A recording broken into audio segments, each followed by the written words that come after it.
नमस्कार, one India Hindi में आपका स्वागत है और मैं हूं दिनेश शर्मा। ये तस्वीरें हैं भारत माता के सच्चे सपूत विंग कमांडर पृथ्वी सिंह की अंतिम विदाई की।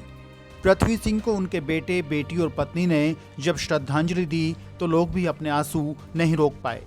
9 साल के मासूम बेटे अविराज ने पृथ्वी सिंह की कैप को पहना और अपने पिता को सैल्यूट करते हुए श्रद्धांजलि दी।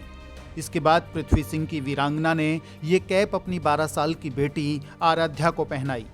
मासूम बेटी आराध्या ने भी नम आंखों से अपने पिता को अंतिम विदाई दी। आगरा में हुए विंग कमांडर पृथ्वी सिंह के अंतिम संस्कार में उनका परिवार और बड़ी संख्या में लोगों का सैलाब मौजूद था। लेकिन जब लोगों की भीड़ ने इन दोनों मासूम बच्चों को इस अंदाज में अपने पिता को श्रद्धांजलि देते हुए देखा तो सभी की आंखें नम हो गई। कोई भी इन तस्वीरों में इन मासूम बच्चों को देखेगा तो यकीनन वो अपने आंसू नहीं रोक पाएगा।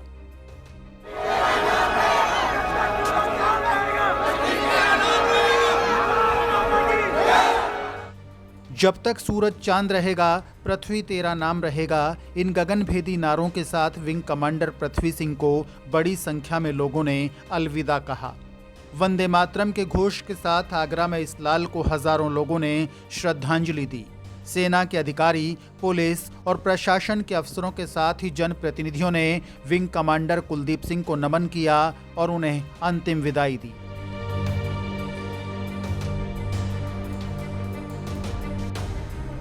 अपने सपूत को विदाई देते समय पूरी ताज नगरी रो रही थी। ताज नगरी को गम था अपने लाल पृथ्वी को खोने का, लेकिन फक्र भी था अपने इस बेटे पर, नाज था पृथ्वी सिंह पर। जब जब सेना और इस हादसे की बात होगी, जब जब जनरल बिपिन रावत की बात होगी, उसमें आगरा के इस लाल का भी बड़े सम्मान से जिक्र होगा। विंग कमांडर पृथ्वी सिंह का अंतिम संस्कार करने से पहले सरन नगर उनके घर से एमजी रोड होते हुए अंतिम यात्रा निकाली गई, जिसमें हजारों की संख्या में लोग शामिल हुए। हाथों में तिरंगा लेकर और पृथ्वी सिंह अमर रहे के उद्घोष के साथ लोगों ने अपने इस लाल के प्रति सम्मान प्रकट किया। तमिलनाडु में क्रैश होने वाले हेलीकॉप्टर में विंग कमांडर पृथ्वी सिंह भी सवार थे। उनके अंतिम संस्कार में देरी होने का कारण डीएनए जांच था। डीएनए जांच के कारण उनकी पार्थिव देह देरी से आगरा पहुंची थी। जब उनका पार्थिव शरीर आगरा पहुंचा तब उनका सैनिक सम्मान के साथ अंतिम संस्कार किया गया। पृथ्वी सिंह के परिवार में पत्नी और 2 बच्चों के अलावा उनके माता पिता और उनकी 3 बहनें भी हैं।